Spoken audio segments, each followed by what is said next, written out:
What's up, Clay? I think you did a fantastic job on week 2.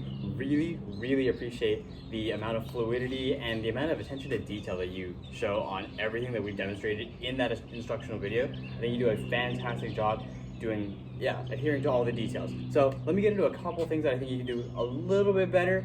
Although overall, like I said, great job. For the up 4, down 4 exercise, make sure that you understand the purpose of that exercise, that you know you're supposed to be as lifted as possible and really focusing on that center of balance. You do a fantastic job hitting the coupe shape, pointing that toe down, coming up with fluidity, really controlling the counts. But there are also a couple phrases where it seems like maybe the instability of balance maybe have gotten the better of you. So there are a couple phrases where you came up and then had to shift down really quickly. So make sure that you're breathing through this exercise, staying as relaxed as possible. That way when you're set up, you can really continue to replicate the up 4, down 4 motion, taking all the counts, really focusing on that nice consistency of motion on that exercise. As far as the tendu dégagé exercise, I think you do another fantastic job as far as toe shape. One of the very few people I've seen that do it extremely well, especially on the side tendu when you turn the foot out. So I think you do a fantastic job there. One little very minor detail I think on your dégagé is make sure that you're starting in our first position like we've defined in week 1, or like we defined for you over minicamp, I believe. We did that first, and then you skipped to week 2 because you did a fantastic job there. So make sure you're just starting in the right position. That way when you dégagé out, similar to your tendus, how you keep your turnout, dégagé should stay the exact same and just have a little bit more energy. Now make sure that you notice also on both tendus and dégagés, the purpose here is to be more like a dancer. I'm not sure if you have any kind of dancer background or anything like that, but I think you can focus a little bit more on lifting up to that rib cage like we've talked about. Really trying to isolate your upper and lower body so that everything you do with your lower body doesn't affect what you do.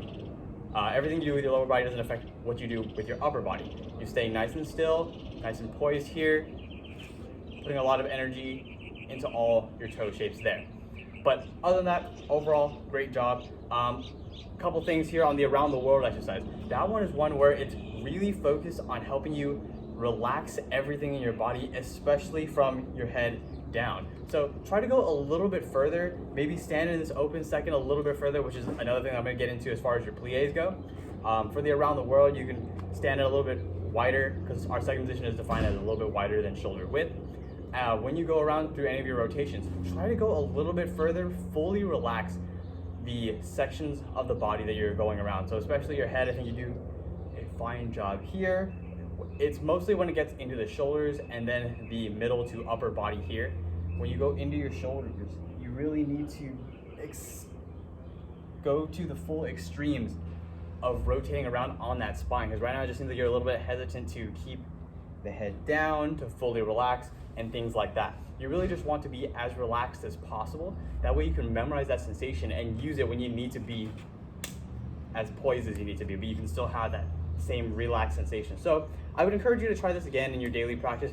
You don't have to submit something else for us, but I think you could do a little bit more with that. Now, as far as the pliés go, I think the one thing I'm really noticing is just be a little bit more patient with the up 4, down 4. The same thing, maybe there's an instability of balance or something like that, or just you kind of rushing the counts. Make sure if you're going down 4, up 4, you're breathing through that, you're going,